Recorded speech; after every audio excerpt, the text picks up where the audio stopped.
kutlanması, şehit cenazelerinin uğurlanması, bayraklaşan kutsal vatan topraklarının bütünlüğünü korumak.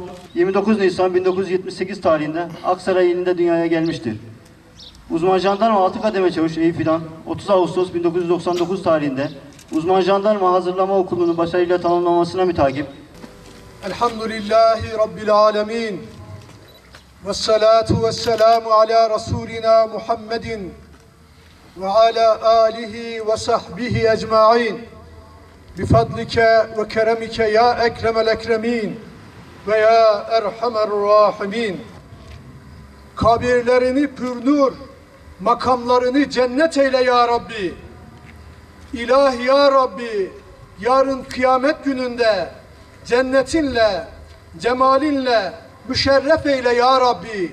Mukaddes topraklarımızı düşman çizmeleri altında çiğnetme ya Rabbi.